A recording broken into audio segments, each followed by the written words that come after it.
அதிமுகவினுடைய முன்னாள் அமைச்சர் சட்டமன்ற உறுப்பினர் ஜெயக்குமார் தமிழகத்தில் செல்ஃப் எடுக்காத ஒரு கட்சினா அது பாஜக தான்.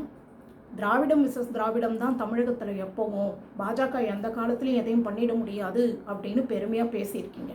உங்கள் வாதப்படியே வரேன், அந்த செல்ஃப் எடுக்காத பாஜக கட்சியோட காலடியில் எதுக்கு பல வருஷம் விழுந்து கிடந்தீங்க? ஸ்டாலின் கிட்ட இருந்தும் சசிகலா கிட்ட இருந்தும் ஆட்சியும் காப்பாற்றிக்கிறதுக்கு அவங்க தயவு தேவைப்பட்டிருக்குன்னா, நீங்கள் சொல்கிற அந்த செல்ஃப் எடுக்காத கட்சி தான் உங்களை காப்பாற்றுற இடத்துல இருந்திருக்குன்னா உங்கள் கட்சி எப்பேற்பட்ட இத்து போன கட்சியாக இருந்திருக்கும்? இதை உன் கட்சிக்காரனே கேட்பானே, அவனுக்கு என்ன பதில் சொல்லுவேன்?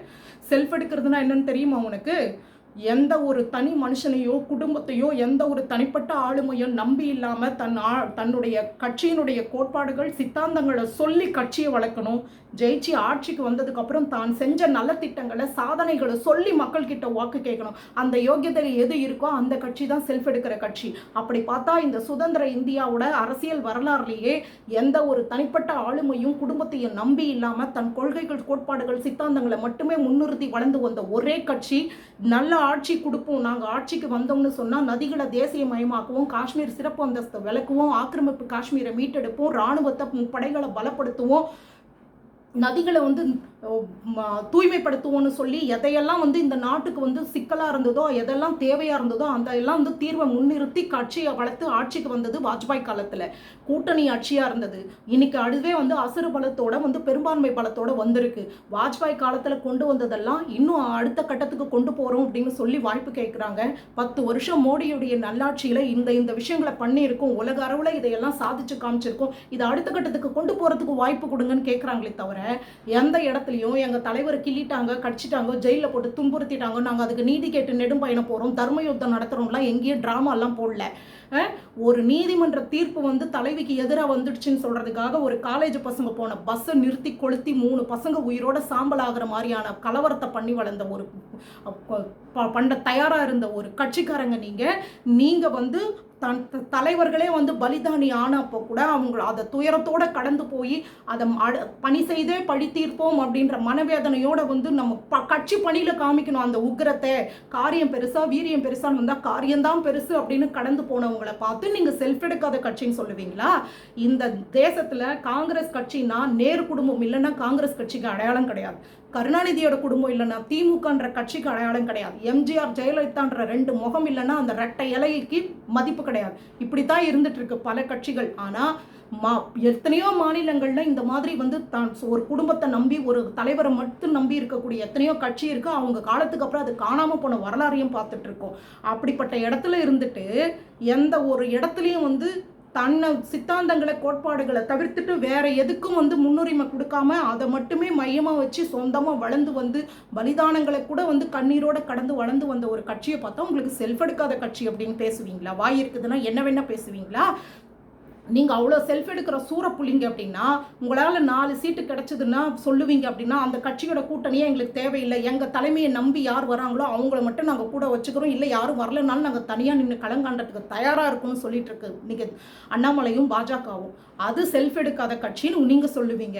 நேற்று முளைச்ச கட்சிக்கிட்ட எல்லாம் போய் கூட்டணிக்கு பேரம் பேசிட்டு கூப்பிட்டு தூது ஊசிட்டு உட்காந்துட்டு இருக்கிற உங்கள் யோகியதைக்கு நீங்கள் செல்ஃப் எடுக்கிறவங்களா?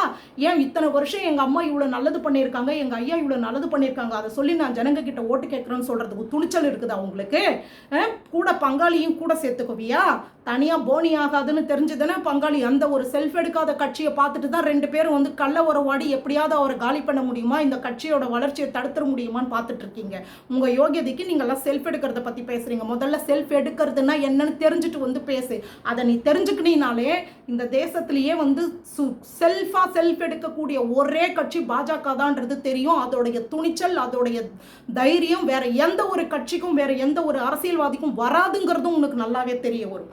உன் கட்சியில் இருக்கக்கூடிய அந்த KP முனுசாமியா அந்த சூரப்புலி சொல்லியிருக்கிறாரு, நிர்மலா சீதாராமனும் ஜெய்சங்கரும் தமிழகத்தில் நின்று ஜெயிக்கட்டுமே பார்க்கலாம் அப்படின்னு. ஏன் தமிழகத்தில் தான் அவங்க நிற்கணும்? நீங்கள் யாருங்க சொல்கிறதுக்கு? அவங்க எலெக்ஷனில் நிற்கணுமா வேணாமான்றதை அவங்க முடிவு பண்ணணும். எந்த இடத்துல நிற்கணுன்றதை கட்சி தலைமை முடிவு பண்ணணும். நீங்கள் யார் அதை சொல்கிறதுக்கு? ராஜ்யசபா எம்பியாக போகிறாங்கன்னா அவங்க எலெக்ஷனில் நின்று ஜெயிக்கிறதுக்கு யோகியத்தை இல்லாதவங்க நீங்களா முடிவு பண்ணிட்டு பேசுவீங்களா? உங்கள் வாதப்படியே வரேன். ஜெயலலிதா அம்மா முதல்ல ராஜ்யசபா எம்பியாக தானே போனாங்க. அப்போ அவங்க எலெக்ஷனில் நின்று ஜெயிக்க வைக்கிறதுக்கு யோகியதை இல்லாதவங்கன்னு அர்த்தமா, இல்லை அவங்கள நிற்க வச்சு ஜெயிக்க வைக்கிற சாமர்த்தியம் வந்து எம்ஜிஆருக்கு இல்லாமல் போயிடுச்சுன்னு அர்த்தமா? உடனடியாக அவங்களுடைய பங்களிப்பு தேவை. அவங்க வந்து எலெக்ஷன் அப்படி இப்படின்னு கூட அவங்களுக்கு அலக்கழிக்க கூடாது தேவை அப்படின்னும் போது நேரடியாக அனுப்புவாங்க.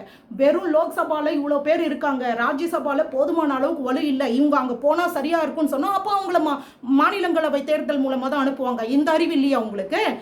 நீங்க ராஜ்யசபா எம்பி ஆகலாம், அப்போ உங்க கட்சிக்கு எதுக்கு ராஜ்யசபா எம்பி வச்சிருக்கீங்க? அது தேவையில்லை. எல்லாருமே எலெக்ஷன்ல நின்று தான் போகணும்னு சொல்லி கலைக்கிறதுக்கு உங்களுக்கு துப்பு இருக்குதா? ராஜ்யசபா எம்பி எதுக்கு வச்சிருக்கீங்க? ஏடிஎம்கே கட்சியில எல்லாரையும் ரிசைன் பண்ணி சொல்லிட்டு வெளியே வர சொல்லுங்க பார்க்கலாம். அப்போ நீங்க எல்லாம் செஞ்சீங்கன்னாக்கா உங்களுக்கு வந்து அரசியல் கட்சி ராஜதந்திரம் அதையே வந்து பாஜக செய்யுது. அவங்க அந்த கட்சியில் இருக்கிறவங்க ஜெயிச்சு போறாங்கன்னா அவங்க எலெக்ஷன்ல நிற்கிறதுக்கு தைரியம் இல்லாதவங்க.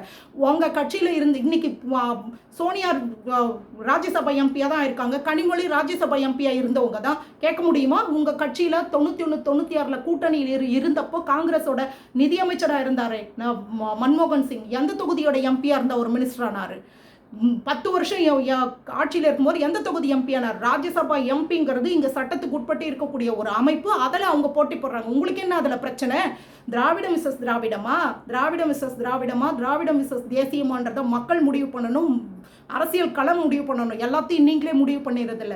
சொந்த கட்சியும் ஆட்சியும் தக்க வச்சுக்க ஒரு நாடகம், சொந்த கட்சியை காப்பாற்றிக்கிறதுக்கு அந்த அடையாளத்தை தக்க வச்சுக்கிறதுக்கு சின்னம் இல்லைன்னா ஒன்றுமே பண்ண முடியாதுன்னு இன்னைக்கு எம்ஜிஆர் ஜெயலலிதா பேரை சொல்லி கட்சியை வளர்த்துட்டு தன்னை காப்பாற்றிக்க துவிக்கிற உங்களுக்கு சொந்தமாக செல்ஃப் எடுக்கக்கூடிய ஒரே பாஜகவை பார்த்தா ஏளனமாக தெரியுதா? முதல் உங்கள் கட்சியோட யோகியதை என்னன்னு போய் பாருங்க.